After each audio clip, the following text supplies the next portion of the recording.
अमेरिकी हवाई हमलों में यमन के कई शहरों में हौथी विद्रोहियों को निशाना बनाया गया। हौथी संचालित मीडिया और अमेरिकी सूत्रों का कहना है कि हमलों ने प्रमुख बंदरगाह शहर होदीदाह के साथ साथ राजधानी सना को भी प्रभावित किया।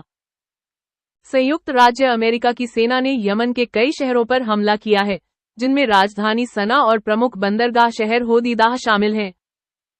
मध्य पूर्व में अमेरिकी सेना के लिए जिम्मेदार सैन्य कमान, यूएस सेंट्रल कमांड CENTCOM की सेनाओं ने आज यमन के ईरानी समर्थित हौथी नियंत्रित क्षेत्रों में 15 हौथी ठिकानों पर हमले किए, शुक्रवार को एक्स पर कहा। हौथी द्वारा संचालित अल मसीरा टीवी नेटवर्क के अनुसार 4 हमलों ने साना को निशाना बनाया और 7 हमलों ने होदीदाह को निशाना बनाया। AFP समाचार एजेंसी के संवाददाताओं ने भी दोनों शहरों में जोरदार विस्फोटों की आवाज सुनने की सूचना दी। अल मसीरा ने कहा, होदीदाह हमलों ने हवाई अड्डे और कथीब क्षेत्र को प्रभावित किया, जहां हौथी नियंत्रित सैन्य अड्डा है। अल जजीरा की तथ्य जांच एजेंसी द्वारा सत्यापित सोशल मीडिया पर फुटेज में होदीदाह में हमलों के परिणामस्वरूप बड़े पैमाने पर धुएं का गुबार दिखाई दे रहा है।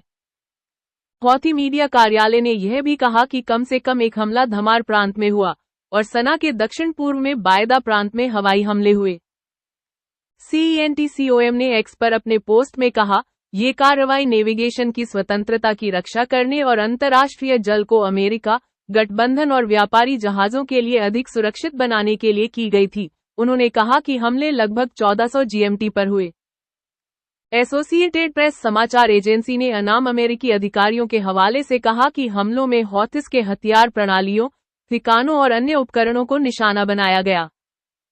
अल मसीरा ने किसी क्षति या हताहत के बारे में विस्तार से नहीं बताया, कहा कि यूनाइटेड किंगडम ने भी हमलों में भाग लिया।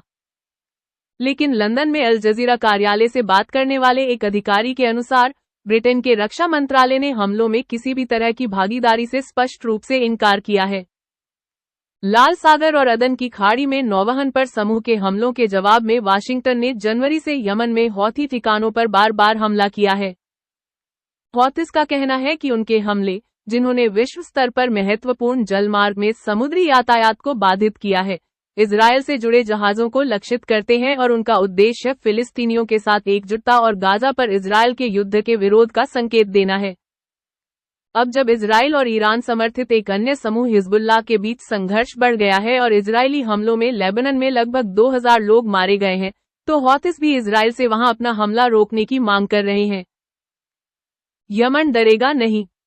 इजरायल ने पिछले महीने होदीदाह पर इजरायली हमलों के साथ यमन पर भी हमला किया था, जिसमें कम से कम 5 लोग मारे गए थे, क्योंकि समूह ने कहा था कि उसने मिसाइल से इजरायल के बेन गुरियन हवाई अड्डे को निशाना बनाया था। ताज़ा हमले हौथिस के उस बयान के एक दिन बाद हुए हैं जिसमें उन्होंने कहा था कि उन्होंने तेल अवीव पर ड्रोन हमला किया है।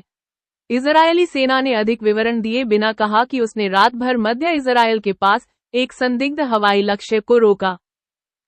ये हमले ऐसे समय में हुए हैं जब कुछ ही दिन पहले हौथियों ने यमन के ऊपर उड़ रहे एक अमेरिकी सैन्य ड्रोन को मार गिराने के बाद इजरायल को निशाना बनाकर सैन्य अभियान तेज करने की धमकी दी थी। और पिछले हफ्ते ही समूह ने अमेरिकी युद्धपोतों को निशाना बनाकर किए गए हमले की जिम्मेदारी ली थी। कई अमेरिकी अधिकारियों के अनुसार विद्रोहियों ने आधा दर्जन से अधिक बैलिस्टिक मिसाइलें और एंटी शिप क्रूज मिसाइलें दागी और बाब अल मंडेब जलडमरूमध्य से यात्रा कर रहे 3 अमेरिकी जहाजों पर 2 ड्रोन लॉन्च किए, लेकिन सभी को नौसेना विध्वंसक द्वारा रोक दिया गया।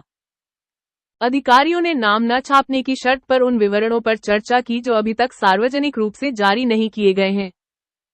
इजरायल के बढ़ते हमलों के बीच फिलिस्तीनियों और लेबनानी लोगों के साथ एकजुटता व्यक्त करने के लिए शुक्रवार को हजारों लोग सना की सड़कों पर उतरे।